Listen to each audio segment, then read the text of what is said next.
Ruskin Bond is a famous short story writer. He got the Sahitya Academy Award for his novel Room on the Roof, and he also got the prestigious Part-1 Award for his short stories for children's literature, his contribution to children's literature. The Eyes Happy is a very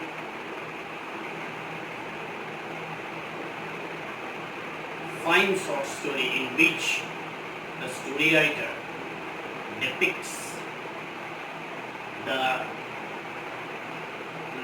tragic realization of blindness. The story is a journey. In fact, there is a physical journey, the journey by train. The narrator and his co-passenger, a girl, start their journey, and this physical journey stands for a spiritual journey. It's a journey from darkness to enlightenment, from concealment to revelation. The story starts with, I had the train compartment to myself up to Ruhana. So up to Ruhana, the narrator was alone in the train compartment. The story is told in the first person, and this first person narrative contributes to the authenticity of the story. I had the train compartment to myself up to Ruhana. Then a girl got in. So a girl got in at Ruhana. The couple who saw her off were probably her parents. They seemed very anxious about her comfort, and the woman gave the girl detailed instructions as to where to keep her things, when not to lean out of the windows, and how to avoid speaking to strangers. Most probably, the couple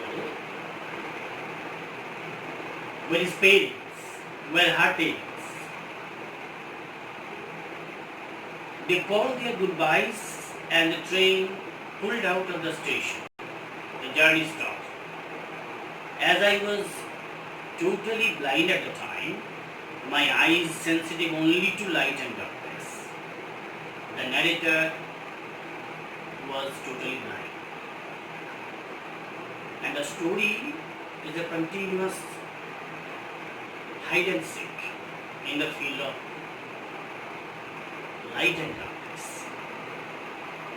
As I was totally blind at the time, my eyes sensitive only to light and darkness, I was unable to tell what the girl looked like.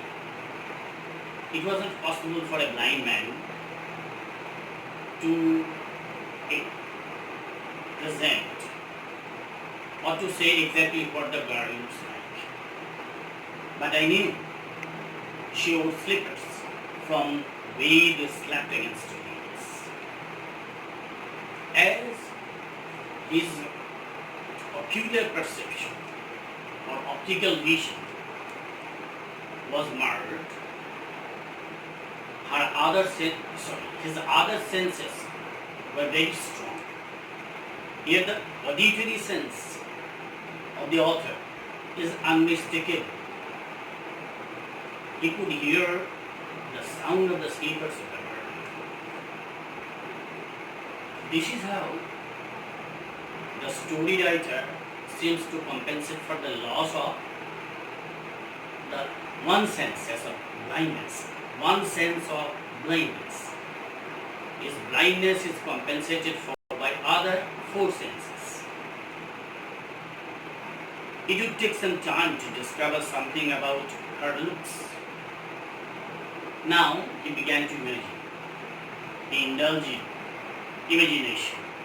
And perhaps I never would, but I like the sound of her voice and even the sound of her slippers. Again, these auditory senses are deferred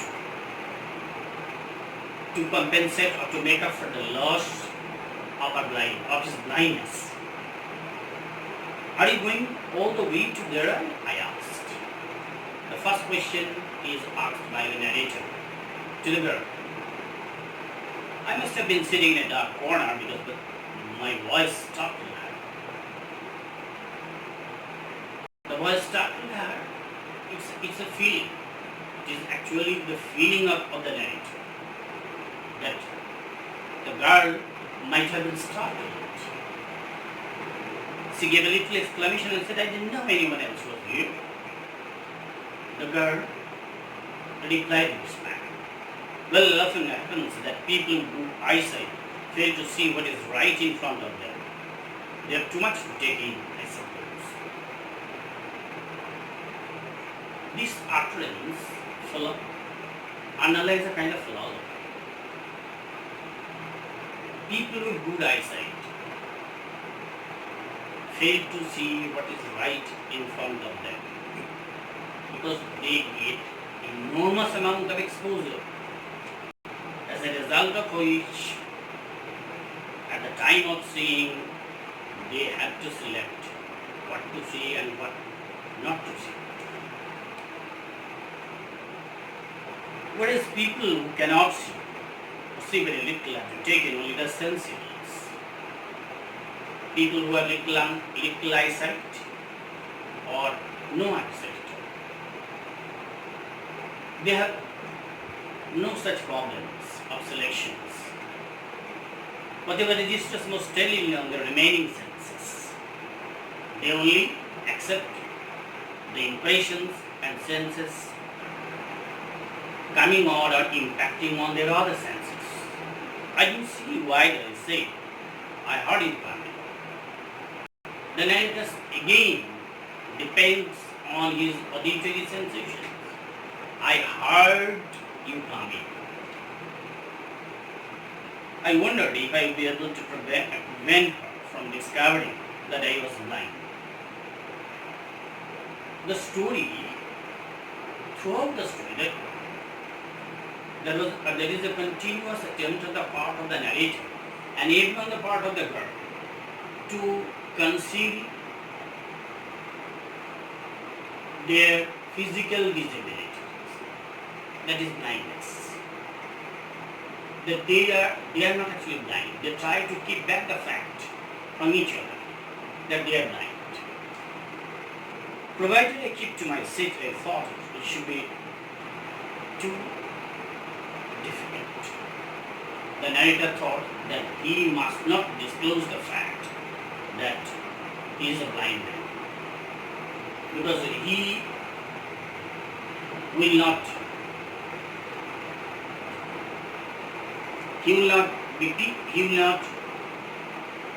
demand either pity or any kind of cooperation for being blind.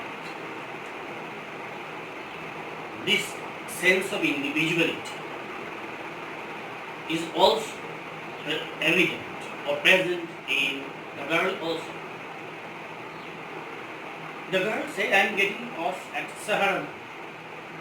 Now the girl gave an information that she would got off at Saharan, a famous railway station.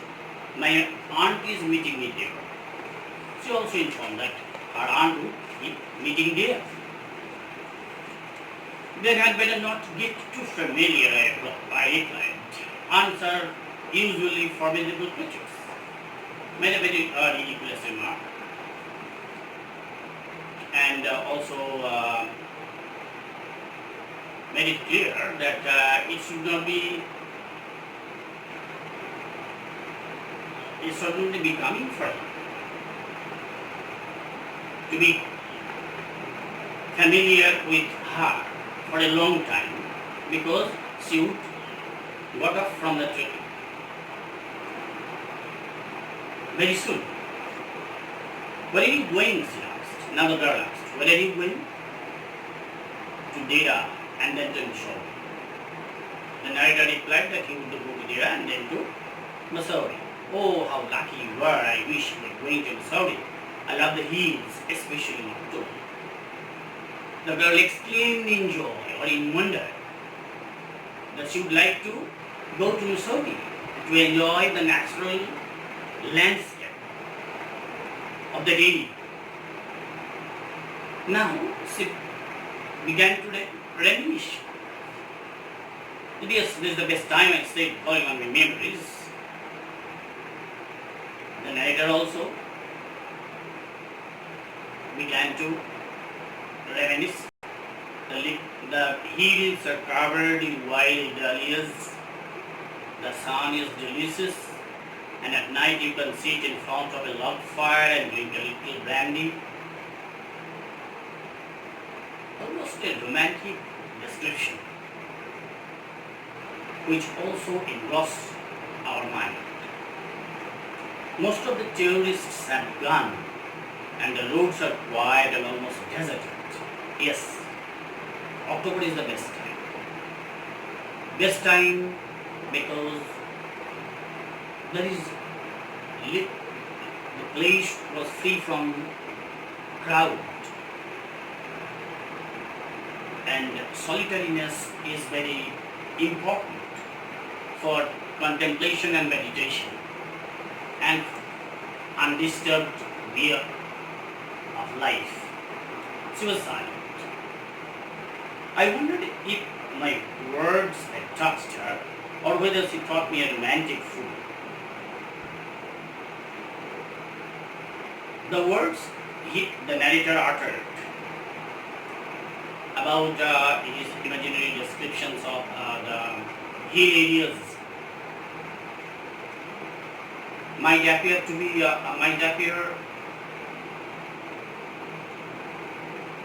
romantic as well as stupid. Then I made a mistake. This line is very important for question. Then I made a mistake. Here the narrator made a mistake. What sort of mistake did he commit? What is it like outside? He asked. Quite mistakenly. He asked, what is it outside? And this question almost this question appears to be a disclosure of the fact that he is blind, because he should himself look at the outside.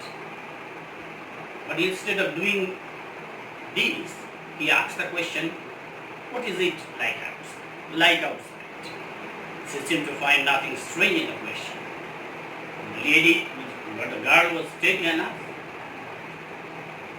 In spite of her own blindness, she couldn't succumb to the situation.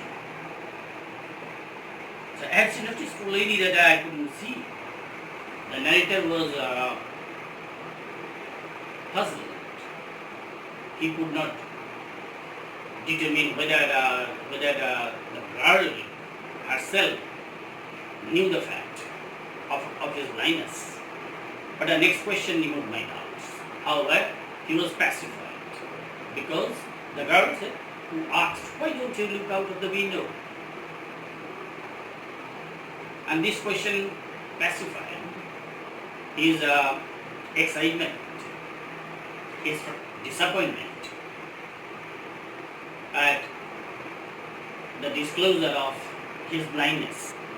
I moved easily along the berth and fell for the window ledge.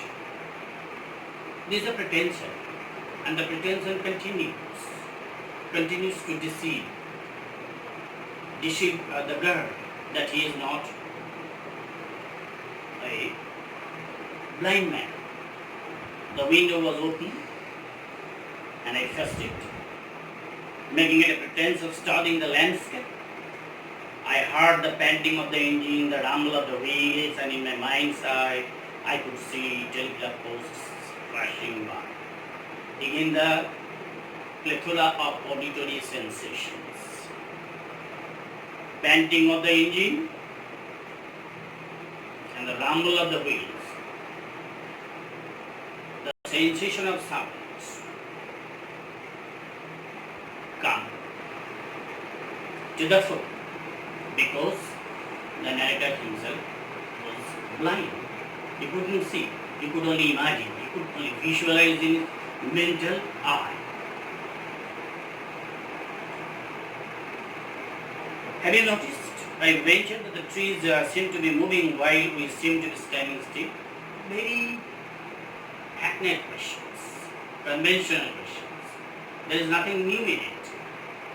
And the question is asked to most probably to dispel her doubt that he is a blind man. That always happens in senior animals. But the girl is cleverer enough, and she asked him another question, that if there were any animals outside. No, I answered quite confidently. I knew that there were hardly any animals left in the forest in there. The narrator replied all the answers depending on the conjectures, because he was confident that at this time there are no animals. I turned from the window and faced the girl, and for a while we sat in silence. Again, this hide and seek continues, the process of hide and seek continues, and the narrator tries to look at the girl. You have an interesting face, I remarked. This line clearly indicates that he has a vision, or he can see. I was quite becoming becoming quite daring, but it was a safety. The remark is not very outrageous, but gradually the narrator becomes daring. Few girls can resist flattery. But this line is also very important for question. Few girls can resist flattery. The comment, this line may be treated as misogynistic to an extent, because not the girls, but all human beings can resist flattery. There are few human beings who can resist flattery. Flattery is such a ocean that we are obsessed with it. She laughed pleasantly, a clear ringing laugh. Again, a clear ringing laugh, auditory sense. The emphasis is on the auditory sense. It's nice to be told I have an interesting face. I'm tired of people telling me I have a pretty face. The girl said that she had a pretty face and she knew it very well, because most of the people, whenever they came across, they made these observations, and there is nothing new in it. Oh, you do have a pretty face, thought I should have. And loud I said, well, an interesting face can also be pretty. The narrator seems to fumble what to say. So that's why he said that an interesting face can also be pretty. You are a very gallant young man, she said, but why are you so serious? The girl tried to pacify his fear or nervousness by saying that don't be too serious. You may be gallant, but you need not be nervous by making this observation. I thought then I tried to laugh for her, but the thought of laughter only made me feel troubled and lonely. This line makes a twist.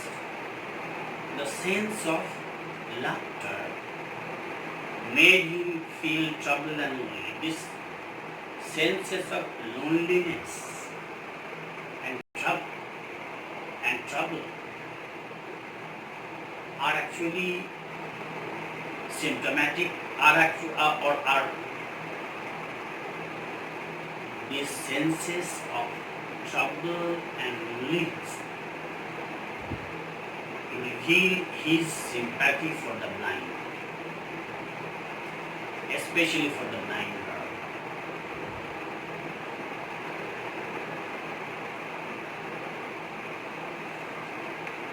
Well, we'll soon be at the station, I said. Like I said that the train is gradually coming or towards towards the station, the destination, but the girl would get off. Thank goodness it's a short journey. I can bear it train for more than 2 or 3 hours. So short questions are often